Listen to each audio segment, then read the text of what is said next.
नमस्कार, स्वराज एक्सप्रेस में एक बार फिर से आपका स्वागत है। मैं हूं आपके साथ ऋषभ सोनी और आज बात करेंगे इस गर्मी की। रिकॉर्ड तोड़ गर्मी के बीच मध्य प्रदेश में मौसम का मिजाज एक बार फिर बदला है। सोमवार को ग्वालियर, दमोह समेत प्रदेश के कई हिस्सों में आंधी बारिश हुई, जबकि मंगलवार को भी यही दौर रहेगा। ग्वालियर, चंबल और सागर संभाग के जिलों में कहीं कहीं हल्की बारिश हो सकती है। जबलपुर, अनूपपुर, सिवनी, मंडला और छिंदवाड़ा में भी बूंदाबांदी हो सकती है। भोपाल में दोपहर तक गर्मी सताएगी, लेकिन दोपहर बाद बादल छा जाएंगे। हल्की बारिश के चांस भी हैं। इंदौर, उज्जैन समेत अन्य शहरों में तेज गर्मी रहेगी। वहीं छत्तीसगढ़ में भी भीषण गर्मी से लोग बेहाल हैं। प्रदेश में तापमान 45 डिग्री के पार पहुंच गया है। सक्ती जिले में सबसे ज्यादा 45.4 डिग्री तापमान दर्ज किया गया। वहीं रायपुर में 42.8 डिग्री तापमान दर्ज किया गया। वहीं अब बात उत्तर प्रदेश की करें तो वहां भी गर्मी का सितम बरकरार है। तापमान 44 से 45 डिग्री दर्ज किया गया है। वाराणसी समेत आसपास के जिलों में पिछले 3-4 दिन से सूरज की तल्खी के साथ ही गर्मी भी बढ़ती जा रही है। सुबह दोपहर सोमवार 9 बजे ही ऐसा लग रहा था जैसे कि दोपहर के 12 बजने लगे हों। दिन में चिलचिलाती धूप और रात में उमस भरी गर्मी से लोग बेचैन हैं। तापमान ने छलांग लगाते हुए 42 डिग्री तक पारा पहुंचा दिया है।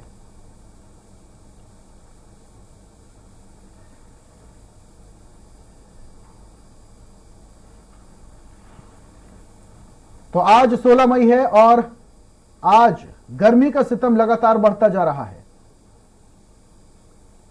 और इस पर ज्यादा जानकारी के लिए लखनऊ से हमारे सहयोगी घनश्याम लाइव जुड़ चुके हैं। सीधा उनके पास चलते हैं, उनसे हालचाल जानते हैं। घनश्याम, उत्तर प्रदेश में भी गर्मी कुछ खास कम नहीं है। 44-45 डिग्री के आसपास तापमान है। 50 डिग्री पहुंचने तक आग लगना शुरू हो जाएगी। जंगलों से कई जगह खबरें आ रही हैं जहां पर वनस्पति नष्ट हो रही है, वहां पर आग लग रही है, लेकिन लोग भी खासा परेशान हैं। 9 बजे ऐसा लगने लगता है जैसे कि दिन के 12 बज गए हों। लू के थपेड़े लगने लगते हैं। वहां क्या स्थिति है, गर्मी का कैसा मौसम है और लोग कितना परेशान हो रहे हैं?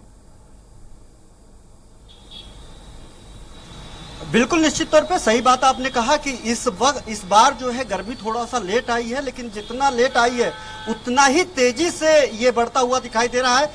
10 बजे से हम लोग खड़े हैं और देख रहे हैं ये सीधी जो है सूर्य की सीधी किरण पड़ रही है चेहरे पे, यानी पूरी तरीके से जो सीधी किरण पड़ती है तो एक समझिए कि ये एकदम अपने पूरा प्रौढ़ावस्था में होता है गर्मी। बहुत तेजी से ये धूप कहीं ना कहीं लोगों को नुकसान सीधे तौर पे पहुंचा रही है। और चाहे जीव जंतु हो, आदमी हो, आम जनता हो, आमतौर पे जो ऑफिसेस खुलते हैं वो 10 बजे खुलते हैं।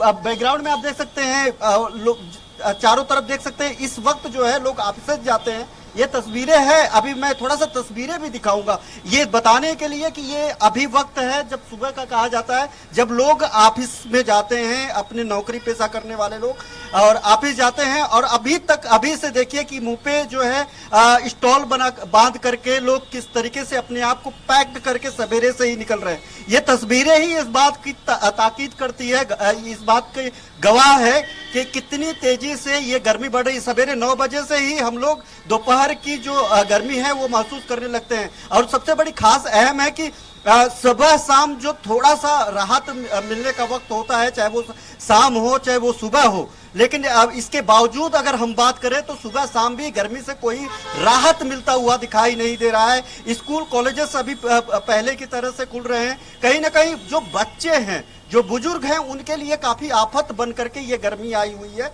जो कामगार हैं, जो कामकाजी लोग हैं, जो मजदूर हैं, जो लोग जिनका काम रोड पे होता है, जिनका काम बाहर होता है, उनके लिए ये गर्मी आफत है। और हालांकि जो अप्रैल के अंतिम में और मई के शुरुआती हफ्तों में जिस तरीके से देखा गया कि कहीं ना कहीं एटमॉस्फेयर चेंज हुआ, यहाँ का मौसम यहाँ का चेंज हुआ और बरसात कुछ हुई। बरसात होने से थोड़ा सा मौसम में राहत मिला।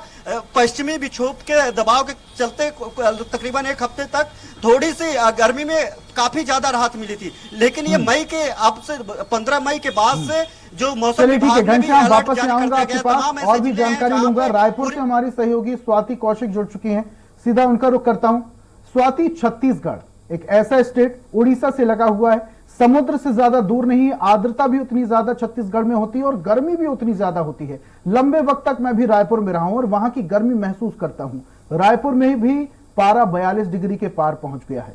गर्मी इतनी ज्यादा कि सड़कें किसी भट्टी से कम नजर नहीं आती हैं। वहां पर लोग भले ही पेय पदार्थों का उपयोग करते हैं, लेकिन गर्मी से कहीं पर भी लोगों को राहत नहीं मिलती। वहां पर गर्मी को लेकर क्या कुछ लोगों को परेशानियां हो रही हैं और क्या कुछ स्थिति है? जी देखिए, प्रदेश भर के लोग जो है वो गर्मी से परेशान तो हैं ही। पारा लगातार बढ़ रहा है। बिल्कुल ये बात सही है कि इस बार मानसून लेट से आया है, लेकिन आ गया है और बहुत भयंकर जो है गर्मी अपना कहर बरपा रहा है। लेकिन आज कुछ क्लाउडेड माहौल है, बादल कुछ छाए हुए हैं। इस वक्त हमारे साथ मौसम वैज्ञानिक HP चंद्रा जी हैं। आइए इनसे बात करते हैं कि इस बार का मौसम सर कैसा रहेगा। देखिए, अभी पिछले 3-4 दिन से मैक्सिमम टेम्परेचर में वृद्धि देखने को मिला है। साथ ही साथ मिनिमम टेम्परेचर में भी थोड़ी सी वृद्धि है, वो लगभग 1 से 2 डिग्री वृद्धि हुई, जबकि मैक्सिमम टेम्परेचर में 3 डिग्री के आसपास है वो वृद्धि दर्ज की गई है। तो इस तरह से यदि हम दूसरे ढंग से देखा जाए तो पूरे प्रदेश में लगभग मैक्सिमम टेम्परेचर है वो 40 डिग्री है, उससे अधिक है। केवल जो एक्सट्रीम नॉर्थ है यानी कि सरगुजा संभाग है वहाँ पर 40 डिग्री के आसपास है, लेकिन 40 डिग्री अभी फिलहाल उससे ज़्यादा फिलहाल अभी नहीं पहुँचा है। तो मुख्य रूप से जो गर्मी का क्षेत्र है वो बिलासपुर संभाग है, दुर्ग संभाग है और रायपुर संभाग है। इसमें सबसे ज़्यादा गर्मी पड़ रही है। शक्ति में है 45.4 डिग्री सेल्सियस कल रिकॉर्ड किया गया है। इसी तरह से जो बिलासपुर है उसमें 43 के आसपास है या उसी के आसपास के जो क्षेत्र है उसके पहले मुंगेली में है सबसे अधिक 43.4 डिग्री सेल्सियस है वो दर्ज किया गया था। तो ये मुख्य रूप से बिलासपुर संभाग है जिसमें सबसे ज़्यादा गर्मी है, यानी कि एकदम लू तो नहीं है लेकिन लगभग लू की स्थिति जैसे बना हुआ है। बाकी रायपुर संभाग और दुर्ग संभाग में बहुत ज़्यादा गर्मी नहीं रहने के बावजूद भी चूंकि नमी जो मिडिल लेयर में आ रहा है इसी कारण से थोड़ी सी बेचैनी है वो जरूर महसूस हो रहा है। तो जी बिल्कुल आप सुन चुके हैं कि स्वाति, मेरी तरफ से एक सवाल और मौसम वैज्ञानिक से कीजिएगा। मध्य भारत की अगर मैं बात करूं तो मध्य भारत में चक्रवाती विक्षोभ बन रहा था जिस वजह से मध्य प्रदेश के कुछ हिस्सों में बादल और बारिश की संभावना जताई जा रही थी, टेम्परेचर भी कम होने की संभावना जताई जा रही थी। इसका असर क्या छत्तीसगढ़ में पड़ेगा? जी, मध्य भारत में जो चक्रवाती विक्षोभ बन रहा था उसका कुछ असर प्रदेश में देखा जाएगा? देखिए, अभी फिलहाल जो पश्चिमी विक्षोभ है वो एक्सट्रीम नॉर्थ से गुजर रहा है और इस समय उसका प्रभाव है बहुत कम होता है। उसका प्रभाव केवल इतना होता है कि थोड़ी सी गर्मी में उतार चढ़ाव रहता है। बाकी जो मुख्य रूप से सीजनल जो रहते हैं कि एक ट्रफ बनता है नॉर्थ साउथ, अभी फिलहाल बना हुआ नहीं है, लेकिन जैसे ही कल से उसका दिखना प्रारंभ हो जाएगा जिसके कारण से आने वाले समय में है वो मुख्य रूप से देखा जाए तो दक्षिणी हवा और इसका है ट्रफ की जो कंडीशन नॉर्थ साउथ ट्रफ दोनों के प्रभाव से यहाँ पर बारिश चालू होती है। तो ये लगभग 20 के बाद ही वो संभावित है। अभी फिलहाल मौसम है मुख्य रूप से शुष्क रहने की संभावना है या बारिश भी होगी तो बहुत हल्की बारिश होगी। 17-18 को हो सकता है कि बूंदाबांदी प्रदेश में 1-2 जिलों में हो जाए, बाकी वो मुख्य रूप से शुष्क ही रहने की संभावना है। इस बीच में अभी अगले 2-3 दिन है मैक्सिमम टेम्परेचर में थोड़ी सी गिरावट संभावित है, उसके अंदर फिर से मैक्सिमम टेम्परेचर में थोड़ी सी वृद्धि होगी, यानी कि बहुत ज़्यादा अभी फिलहाल परिवर्तन की स्थिति में प्रदेश में मैक्सिमम टेम्परेचर है वो नहीं है। जी सर, मेरा प्रश्न एक यहाँ पर ये भी है कि हर साल हम देखते हैं कि प्रदेश का टेम्परेचर जो है वो लगभग 45 पार चला जाता है। इस बार गर्मी जो है वो थोड़ा लेट हुआ है बीच में बारिश की वजह से। इस बार अधिकतम तापमान जाने की क्या संभावना है?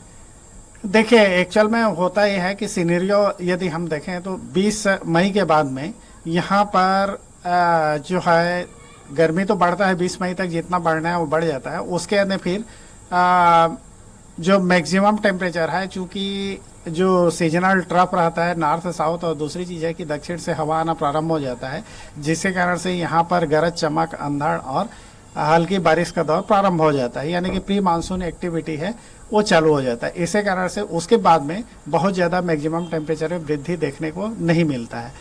अब यदि हम इसकी बात करें तो अगले 4 दिनों में बहुत ज़्यादा मैक्सिमम टेम्परेचर में वृद्धि होने की संभावना नहीं है, नहीं बहुत ज़्यादा गिरने की संभावना नहीं है। यानी कि कुल मिलाकर देखा जाए तो अभी प्रदेश में मैक्सिमम टेम्परेचर में अगले 3-4 दिन तक विशेष परिवर्तन होने की संभावना नहीं। किसी दिन 1 या 1.5 डिग्री की कमी हो जाएगी या किसी दिन 1 या 1.5 डिग्री की वृद्धि हो जाएगी, लेकिन अभी लू की स्थिति है फिलहाल प्रदेश में नहीं है। केवल शक्ति है जहां पर कि 45.4 डिग्री सेल्सियस है वो है, लेकिन कम से कम एक और स्टेशन होना चाहिए, साथ ही लगातार 2 दिन आना चाहिए, तो दूसरे दिन उसको लू की डिक्लेयर करते हैं। चलिए ठीक है स्वाति, आप बाकी मौसम जो वैज्ञानिक से आसपास और के भी क्षेत्र बातचीत है, कीजिए, वहाँ उनसे पर और भी भी अभी जानकारी बिल्कुल लीजिए। हमारे सहयोगी ये जबलपुर कह से सकते अरविंद हैं दुबे कि जुड़ चुके हैं, क्योंकि सीधा उनका रुख जो करता हूँ। रायगढ़ का क्षेत्र है, अरविंद, रायगढ़ जिस तरीके से भीषण गर्मी पड़ने लगी है, मई आधा गुजर चुका है, हालांकि गर्मी देरी से शुरू हुई, मौसम के चलते बीच में कुछ ठंडी का एहसास भी हुआ था, लेकिन अब गर्मी चरम पर पहुंच चुकी है। मध्य प्रदेश की संस्कार धानी जबलपुर में भी कम गर्मी नहीं पड़ती है, जितनी बारिश होती है उससे ज्यादा गर्मी भी पड़ती है। नर्मदा तट बहुत सारे हैं जिस वजह से थोड़ी बहुत राहत लोगों को मिल जाती है, लेकिन गर्मी से जबलपुर के लोगों को क्या कुछ परेशानियां हो रही हैं?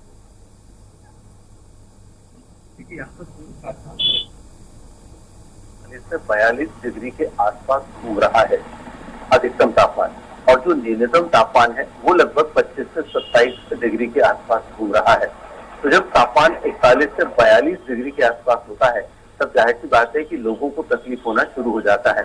उसके साथ ही जो गर्म हवाएं हैं वो गर्म हवाएं भी लोगों को काफी परेशान कर रही हैं।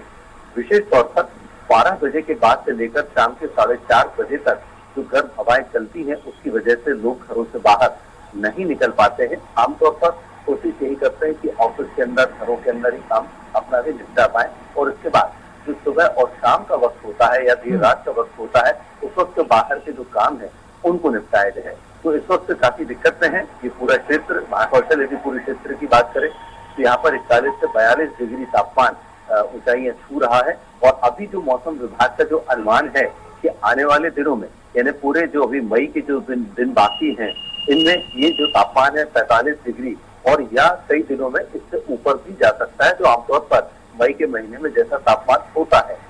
बीच बीच में क्योंकि वेस्टर्न डिस्टर्बेंस है इस पूरे एरिया में, जैसा भी हम मौसम वैज्ञानिक के माध्यम से सुन रहे थे, तो WD की वजह से कहीं कहीं पर कुछ बादल आ सकते हैं, लेकिन ये लोकल होंगे, लोकल क्लाउड्स होंगे, स्थानीय बादल होंगे, जिनसे हल्की बूंदाबांदी तो होगी, लेकिन तापमान में किसी भी तरह की कोई कमी नहीं आएगी। अभी इस वक्त जबरदस्त गर्मी पूरे क्षेत्र में है और ये इस गर्मी का लोग फिलहाल स्वागत करते हुए नजर आ रहे हैं, क्योंकि लंबे समय तक बारिश और तूफान का सामना किया इस पूरे क्षेत्र में। तो अभी फिलहाल इस गर्मी की वजह से लोग ज्यादा बहुत ज्यादा परेशान तो नहीं है, लेकिन निश्चित रूप से कष्टदायी तो होता ही है। तो कुल मिलाकर अरविंद ये समझा जा सकता है कि इस भीषण गर्मी के लिए जबलपुर वासी कहीं ना कहीं तैयार हैं और माइंड सेट कर चुके हैं। आपसे एक बात और समझना चाहेंगे, जबलपुर संस्कार धानी है, लेकिन वहां पर जिस तरीके से डेवलपमेंट हो रहा है, ओवर ब्रिजेस बन रहे हैं, सड़कें पूरी तरीके से खुदी पड़ी हैं, धुएं का गुबार दिखाई देता है, धूल का गुबार दिखाई देता है, ऊपर से अब इतनी भीषण गर्मी की मार, तो क्या व्यापार भी प्रभावित हो रहा है जबलपुर का? देखिए, जहाँ पर भी फ्लाईओवर का निर्माण हो रहा है सिर्फ उन्हीं जगहों पर अब सड़कें दिक्कत में हैं। बाकी जगहों की सड़कों को काफी कुछ सुधार लिया गया है। तो इसलिए जो व्यापारिक क्षेत्र है वहां पर आमतौर पर सामान्य कामकाज चल रहा है, व्यापार प्रभावित हो रहा है, ऐसा कोई भी हालात जबलपुर में देखने को नहीं मिल रहे हैं।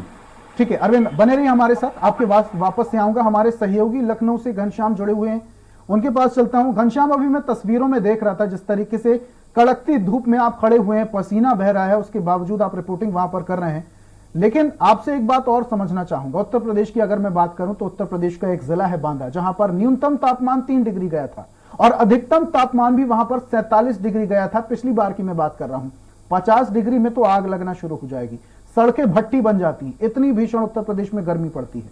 लेकिन इसको देखते हुए क्या उत्तर प्रदेश का भी व्यापार प्रभावित हो रहा है या लोग घरों से निकलने से बच रहे हैं? बिल्कुल, हीट वेव जो काफी तेजी से लगातार बढ़ रहा है और हीट वेव जो अपने पीक पे है उसका तो असर सीधे आम जनता पे तो पड़ती है। और जाहिर बात है कि जब आम जनता पे सीधे असर पड़ेगी तो व्यापार पे भी असर पड़ेगा। जब वहाँ पे खरीदार नहीं होंगे तो दुकानदार किसको बेचेंगे? हालांकि ऑनलाइन का मार्केट है और ऑनलाइन की तरफ लोग बड़ा तेजी से बढ़ रहे हैं, लेकिन लगभग 75% ऐसा मार्केट है जहां पे ऑफलाइन यानी लोग चल करके लोगों के बीच में जाते हैं, जिसका जिक्र आपने किया।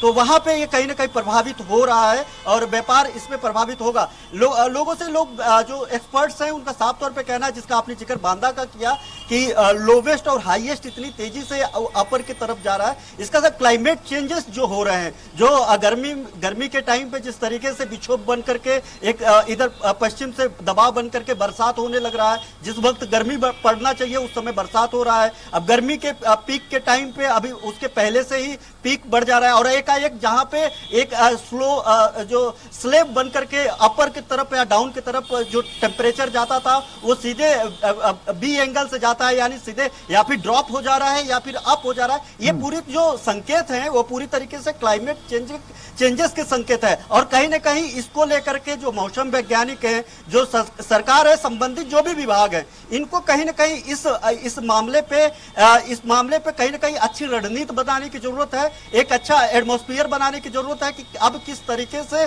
काम किया जाए, किस तरीके से व्यापार किया जाए, किस तरीके के वो जो क्या टाइमिंग हो, उनको पहले से ही जो मौसम के बारे में बताया जाता कि इसका सबसे बड़ा असर है इन सब जो गर्मी बरसात और जो ये ठंडी लगातार जो मौसम बदल रहा है, जिसका सीधे जो फायदा और नुकसान होता है वो सीधे किसानों पे होता है। और ये कहीं ना कहीं जो मौसम चेंज है, जो उनका फसल जिस तरीके से खराब हो रहा है, जब कटाई का वक्त आता है उसी वक्त बरसात होता है, किसानों को पता नहीं होता है और वो इतना जल्दी अपने बिल्कुल घनश्याम, आप बिल्कुल सही कह रहे हैं, लेकिन इसके लिए भी कहीं ना कहीं इंसान ही जिम्मेदार है और इंसानों के कारण ही कहीं ना कहीं ये जो मौसम का चक्र है वो प्रभावित हो रहा है। जैसा कि आप जिक्र कर रहे थे कि भरी गर्मी में ठंडी का एहसास हो रहा है और ठंडी में गर्मी का एहसास होता है। वापस से आऊंगा आपके पास, इंदौर से हमारे सहयोगी विकास सिंह सोलंकी जुड़ चुके हैं, उनके पास चलता हूं। विकास जी, जिस तरीके से इंदौर में भी गर्मी का टेम्परेचर हाई हो गया है, मिनी सिलिकॉन वैली कहा जाता है इंदौर में, बड़ा उद्योग घर माना जाता है इंदौर को, मिनी मुंबई भी कहा जाता है। अब ऐसे में व्यापार प्रभावित भी हो सकता है, लेकिन इसके अलावा जो रोजमर्रा की जिंदगी है वो कितना प्रभावित हो रही है इंदौर में? देखिए, निश्चित रूप से अगर देखा जाए तो इंदौर के अंदर जो है मौसम का तापमान लगातार बढ़ता जा रहा है। अगर मंगलवार की बात की जाए तो तापमान 43 डिग्री तक पहुंच चुका था। इससे अंदाजा लगाया जा सकता है कि अगर पिछले वर्षों की तुलना में बात किया जाए तो मई जो है इंदौर के अंदर काफी तपने वाली हो रही है। हालांकि जो अप्रैल में जिस तरह से बारिश और हल्की हल्की बूंदाबांदी और हवाओं का रुख जारी था तो लोगों को कहीं ना कहीं घरों से निकलने में दिक्कत नहीं आ रही थी, लेकिन अब गर्मी ने अपना विकराल रूप अपना लिया है और मई के माह में 43 डिग्री से ऊपर पारा जो है इंदौर के अंदर ही चल जा सकता है। तो बात की जाए अगर मालवा निमाड़ के अंदर तो काफी तपन भरी जो दोपहर है या जो रात है वो यहाँ पर देखने को मिल रही है। वो जीवन अस्त व्यस्त नजर आ रहा है, क्योंकि 43 डिग्री पारा होने के बाद अगर देखा जाए तो दोपहर 2 बजे के बाद इंदौर शहर की सड़कें जो है शांत नजर आती है। प्रदेश की औद्योगिक नगरी को जो है विकास जो इंदौर को कहा जाता है, लेकिन कहीं ना कहीं गर्मी के मौसम से लोगों को कहीं ना कहीं परेशानी का सामना होना पड़ रहा है। कहीं जैसा देखा जा रहा है कि पूरे ही मौसम में बरसात भी 1 माह लेट थी, जो ठंड आई वह भी 1 माह लेट है और जो कहीं ना कहीं गर्मी का जो मौसम है वह भी कहीं ना कहीं 1 माह लेट आया, क्योंकि अप्रैल में देखने को मिला था पहली बार कि बारिश का दौर जारी था, बादल छाए हुए थे, लेकिन अब जो है मई के माह में एक बार फिर जो है तपन शुरू हो चुकी है और गर्मी जो है अपना विकराल रूप यहाँ पर ले रही है। तो कहीं ना कहीं लोगों को दिक्कतों का सामना करना पड़ रहा है। हालांकि स्वास्थ्य विभाग द्वारा भी एडवाइजरी जारी कर दी गई है कि दोपहर 1 बजे के बाद अपने घरों से ना निकले, लेकिन जिस तरह से लोगों को कुछ काम होता है तो ही निकल रहे, लेकिन दोपहर के अंदर इंदौर की सड़कों पर एक सन्नाटा नजर आ रहा है। और मौसम विभाग के अनुमान 15 तारीख के बाद चेतावनी दी थी कि गर्म हवाओं की लू भी जो है कहीं ना कहीं मालवा निमाड़ के अंदर चालू हो जाएगी। पूरा सुबह से ही जो है कहीं ना कहीं हवाओं का रुख जारी है, गर्म हवाएं चलना शुरू हो चुकी है। तो कहीं ना कहीं आने वाले समय में मौसम अपना जो है और विकराल रूप अपनाएगा और कहीं ना कहीं तापमान में और बढ़ोतरी होगी। बिल्कुल विकास, मौसम वैज्ञानिकों ने तो स्पष्ट चेतावनी दे दी है कि 2 से 3 डिग्री पारा और टेम्परेचर बढ़ सकता है। आपसे एक बात और समझना चाहेंगे विकास, बहुत सारे लोग, इंडस्ट्रियल एरिया है इंदौर में, बड़े बड़े ऑफिसेज है, बड़ी बड़ी बिल्डिंग है, जो बिजनेसमैन है वो शॉप में चले जाते हैं, इसके अलावा जो जॉब पर्सन है, नौकरी पेशा इंसान है, वो बड़ी बड़ी बिल्डिंगों में चला जाता है, एसी में काम करना होता है तो इतना ज्यादा गर्मी का एहसास नहीं होता है। लेकिन अगर मैं सड़क किनारे रेडी लगाने वालों की बात करूं, सड़क किनारे ठेले लगाने वालों की बात करूं या छोटी सी शॉप गुमठी लगाने वालों की बात करूं तो उन्हें अच्छी खासी दिक्कतों का सामना करना पड़ता है। इतनी भीषण गर्मी पड़ रही है, 44 डिग्री टेम्परेचर हो रहा है। तो क्या अब ये रेडी वाले ठेले वाले और छोटे मोटे व्यापारी सड़कों से गायब हो गए हैं क्योंकि भीषण गर्मी पड़ रही है। दोपहर के समय की बात की जाए तो कहीं ना कहीं सड़कों से रेहड़ी वाले गायब नजर आ रहे हैं, लेकिन सुबह और शाम जो है अपनी जगह पर आ जाते हैं, क्योंकि रोजमर्रा की जिंदगी है, उन्हें रोज कमाना है, रोज खाना है। लेकिन कहीं ना कहीं गर्मी का असर जो है इंदौर की सड़कों पर साफ तौर पर दोपहर में देखने को मिल रहा है, क्योंकि दोपहर 1 बजे के बाद अगर बात की जाए शाम को 5 बजे तक जो है सन्नाटा पसरा रहता है। उसके बाद ही जो है लोग जो है अपने घरों से निकलते हुए नजर आ रहे हैं। कई सड़कें जो है अगर देखा जाता है कि इंदौर शहर के अंदर ट्रैफिक जाम की स्थिति भी दोपहर में बन जाती थी, लेकिन गर्मी का इतना प्रकोप है कि लोग जो है कहीं ना कहीं दोपहर में घरों से निकलने में कतरा रहे। अपना कुछ काम जो है वह तो सुबह जल्दी कर लेते हैं या कहीं ना कहीं शाम को 5 बजे बाद जो है घरों से निकलते हैं, क्योंकि पहली बार अगर बात की जाए तो मई माह में 44-43 डिग्री का पारा जो है इंदौर के अंदर पहली बार देखने को मिला है। और जिस तरह से मौसम विभाग ने चेतावनी दी है क्योंकि आगामी दिनों में तपन और बढ़ेगी। बिल्कुल, तो ऐसे में विकास लोगों की समस्याएं और भी ज्यादा बढ़ सकती हैं और इसके लिए लोगों को प्रिपेयर होना चाहिए। अरविंद की ओर बढ़ूंगा मैं जबलपुर से। अरविंद, जैसा कि आप बता रहे थे कि भीषण गर्मी पड़ रही है, लेकिन इससे पहले थोड़ी बहुत ठंड झेल चुके हैं जबलपुर वासी और इसलिए इतनी भीषण गर्मी के लिए तैयार भी हैं। लेकिन जबलपुर में बहुत सारे ऐसे पर्यटन स्थल हैं। अगर मैं भेड़ा घाट की बात करूं, 64 जोगनी की बात करूं, नर्मदा घाट की बात करूं, तो दूर दूर से यानी कि विश्व से भी लोग यहां पर पहुंचते हैं। तो क्या पर्यटन भी प्रभावित हो रहा है?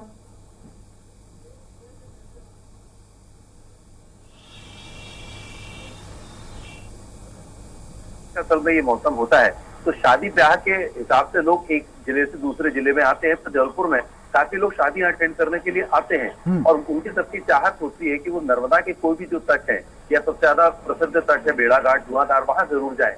तो इस वक्त नर्मदा के पूरे 8 घाट हैं और इन 8 नर्मदा तटों पर पर्यटकों की भीड़ सुबह 5 बजे से जमा होती है तो रात के लगभग 2 बजे तक पूरी भीड़ वहां पर होती है, जिससे पर्यटकों की संख्या सबसे ज्यादा होती है। और जो शहर का जो सबसे नजदीकी नर्मदा तट है ग्वारी घाट, वहां पर प्रतिदिन लगभग 20,000 लोग आते हैं। तो आप इससे अंदाजा लगा सकते हैं कि यदि ठंड के माह में जितनी पर्यटकों की संख्या होती है उससे 4 गुना ज्यादा इस वक्त होती है। और खासतौर पर जब तापमान ज्यादा होता है यानी दोपहर का जो वक्त होता है 12 से 4:30-5 बजे का, उस वक्त पर्यटकों की संख्या नर्मदा तटों पर ज्यादा होती है, क्योंकि लोग कोशिश यही करते हैं कि वे नर्मदा के तट पर आए, नर्मदा में स्नान भी करें, धार्मिक भावनाएं हैं तो पूजन भी करें, और यदि उन्हें उस पानी के अंदर रहकर अपनी गर्मी को शांत करना है तो उस तरह से वो वहां पर उसका भी लुत्फ लेते हैं। तो इस तरह से देखा जाए तो यहाँ पर पर्यटन उद्योग गर्मी के मौसम में सबसे ज्यादा बढ़ता है जबलपुर में। यहाँ पर ना होटलें खाली हैं, ना ही यहाँ पर कोई ट्रैवलर्स की बसेस खाली हैं और ना ही टैक्सीज खाली हैं। इससे आप अंदाजा लगाइए कि जबलपुर में पर्यटन उद्योग कितनी बड़ी तादाद में है। ये एक अलग बात है कि बिखरा हुआ उद्योग है, इसको सम्मिलित करने की जरूरत है, लेकिन जबलपुर में पर्यटन इस वक्त पीक आवर्स में होता है मई और जून के महीने में। ठीक है, बहुत अच्छी जानकारी दी अरविंद। जैसे कि आप बता रहे हैं गर्मी के समय में ज्यादा पर्यटन जबलपुर में होता है। बहुत बहुत शुक्रिया हमारे साथ तीनों सहयोगियों का जुड़ने के लिए, तमाम जानकारियां साझा करने के लिए। अरविंद, घनश्याम और विकास, तीनों सहयोगियों का हमारे साथ जानकारियां साझा करने के लिए बहुत बहुत शुक्रिया। और आज हम बात कर रहे थे जिस तरीके से अब देश दुनिया में गर्मी का टेम्परेचर लगातार बढ़ता जा रहा है, अब ऐसे में लोगों की मुसीबतें भी बढ़ती जा रही हैं, क्योंकि रोजमर्रा की जिंदगी तो चलेगी चाहे गर्मी कितनी ज्यादा हो, लेकिन लोगों को मुसीबतें भी उतनी ही झेलनी पड़ेगी। मौसम वैज्ञानिक ने चेतावनी दे दी है कि 2 से डिग्री टेम्परेचर और बढ़ सकता है। अब देखने वाली बात यह है कि टेम्परेचर बढ़ने के साथ साथ क्या लोगों की मुसीबतें भी बढ़ती हैं। आज की खास पेशकश में फिलहाल इतना ही। तमाम अपडेट्स के लिए आप देखते रहिए स्वराज एक्सप्रेस। नमस्कार।